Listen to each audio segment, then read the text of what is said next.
Welcome to Go Right with Peter Boykin. This is a constitutional republic where liberty is not permission and government answers to the people.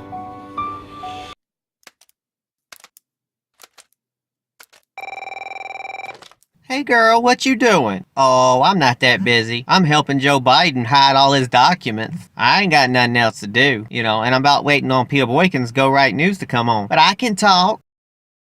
Remember, we fight for what's right because it's time to go right.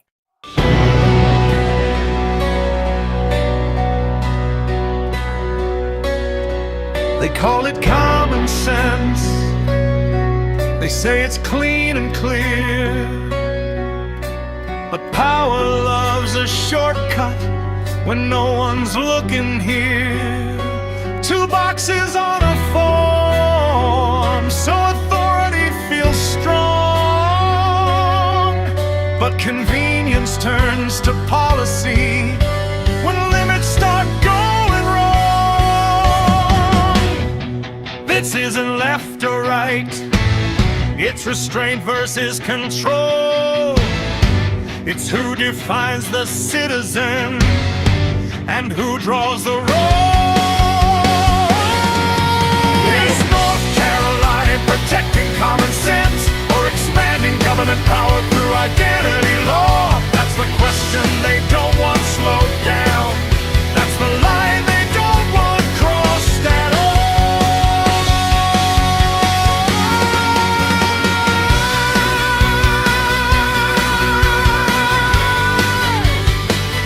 To Go Right with Peter Boykin. Let's talk about power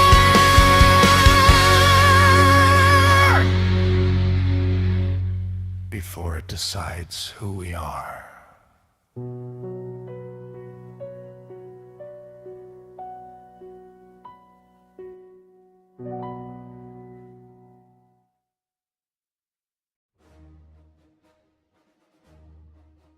Welcome back to hashtag Go Right with Peter Boykin. I am Peter Boykin, your host of this show, hashtag Go Right with Peter Boykin. This is a commentary based on the article on GoRightNews.com and GoRightNC.com. And today we ask, if government can define identity for convenience, liberty becomes conditional. A free society does not require the state to approve of every individual choice. It requires the state to restrain itself from deciding which individuals deserve recognition in the first place. Once government claims the authority to define identity categories by statute, it crosses a quiet but dangerous threshold. The issue is not who wins this argument today, the issue is who controls the definitions tomorrow. Limited government does not mean the state picks fewer winners. It means the state claims less authority over personal life altogether. If Republicans truly believe that government power is dangerous when concentrated, they cannot celebrate its expansion simply because the target feels foreign or irritating. Power does not check party registration before it spreads. Precedent does not retire after one election cycle. There is a disciplined conservative argument available here, and it is not flashy. It does not trend well on social media, and it does not satisfy the urge to dunk on the other side. And that argument is this: let individuals live their lives. Let private decisions remain private, and let the state stay out of identity. Let taxpayers debate spending, and let government prove its authority before asserting it. A constitutional republic erodes not when liberty is attacked openly, but when restraint is abandoned selectively. One side cheers because it feels like order, and the other side panics because it feels like erasure. Meanwhile, the state quietly grows more confident in its right to define the citizen. And that is not conservatism. That is convenience masquerading as principle. Because if liberty only applies to people who make us comfortable, it is not liberty at all. It is permission. And permission can always be revoked. Folks, thanks for tuning in to hashtag Go Right with Peter Boykin. Please share this to all your social medias and follow us on Rumble and Kick and YouTube and everywhere else. that you can find great independent constitutional news from. God bless everybody. They call it common sense. They say it's clean and clear. But power loves a shortcut. When no one's looking here, 2 boxes on a form.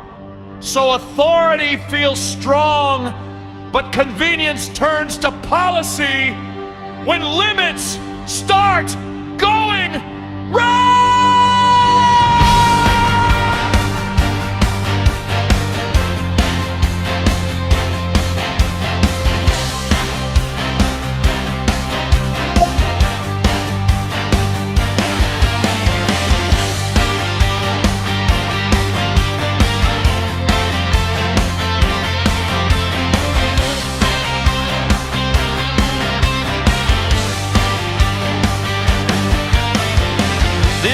Left or right, it's restraint versus control.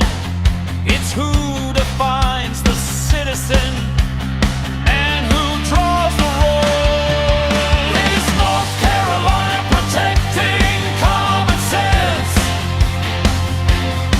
or expanding government power through identity law? That's the question.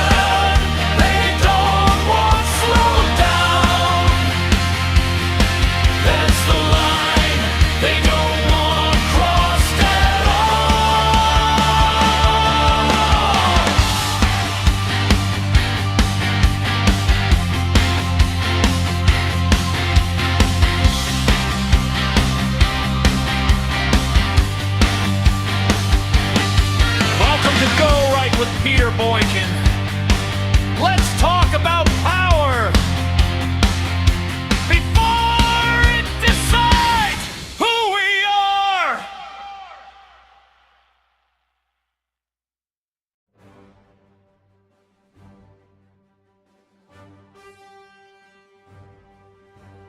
Is North Carolina protecting common sense or expanding government power through identity law? There is a familiar rhythm to how these debates unfold. A new rule is announced, applause erupts from one side, alarm bells ring from the other, and social media turns into a loyalty test. And almost nobody pauses to ask the only question that actually matters in a constitutional republic. What authority does the state have, and where does individual liberty begin? That question now sits at the center of the new rule in North Carolina, where the state has officially defined sex as male and female for legal recognition and prohibited the use of state funds for gender transition surgeries or medication.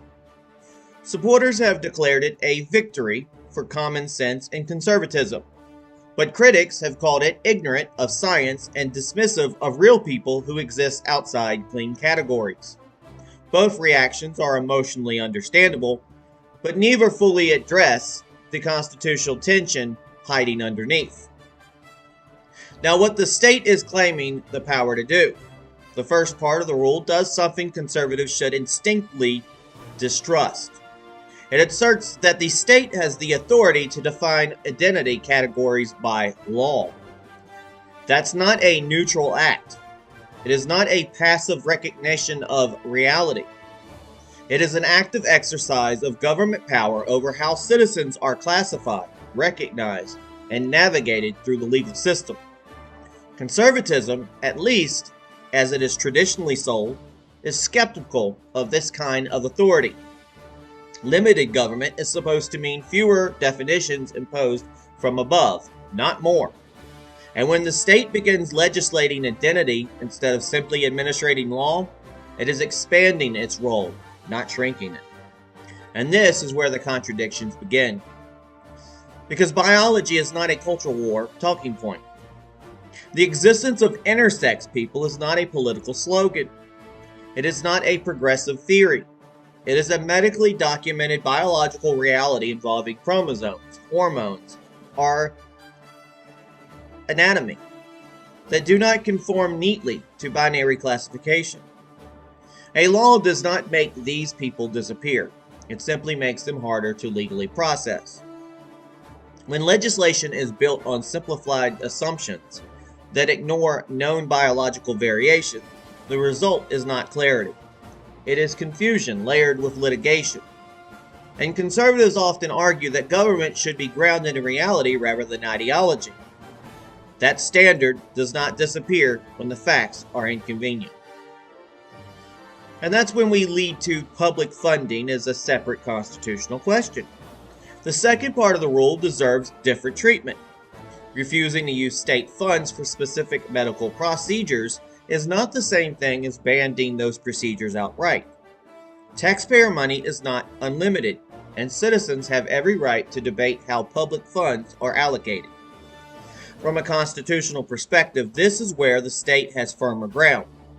Declining to subsidize something is a restraint on government spending, not a criminalization of private behavior. And limited government arguments actually apply here.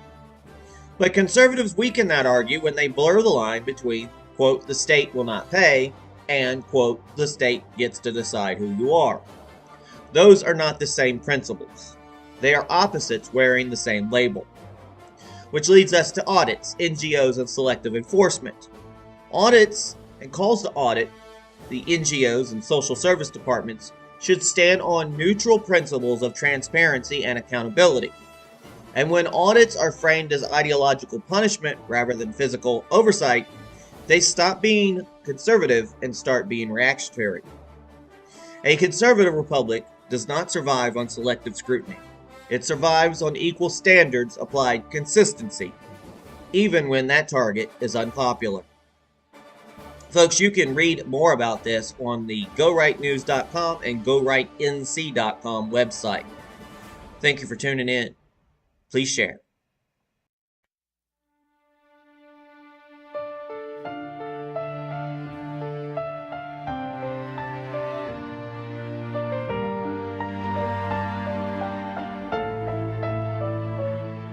They say it's common sense. They say it's clean and clear. 2 boxes on a form so power feels secure. But when the state decides who fits and who does not, convenience turns to law and liberty gets caught. It starts with tidy language and ends with quiet chains. You don't lose freedom screaming, you lose it through the claims. If government defines me for its own ease of use, then freedom isn't freedom, it's permission they can choose. You don't need to like my life to let my rights remain. When liberty's conditional, the Constitution's just a name.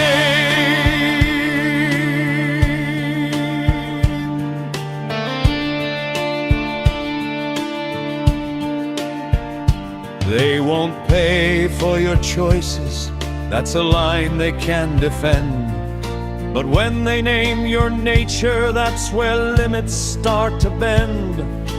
Power loves a reason to manage flesh and bone. Today it's someone else, tomorrow it's your own. The state was built to serve us, not tell us who we are. Once it owns the definition, it moves the boundary bar. If government defines me for its own ease of use, then freedom isn't freedom, it's permission they can choose. You don't need to like my life to let my rights remain. When liberty's conditional, the Constitution's just a name.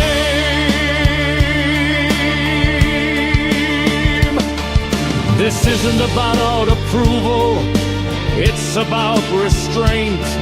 This isn't left or right, it's the power you let paint. A box around a citizen, a label around a soul. Once precedent is written, you don't control the road.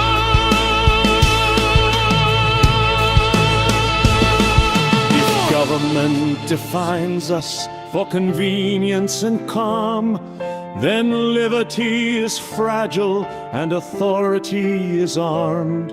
A republic doesn't survive by choosing who belongs. It survives by limiting power, even when it feels wrong.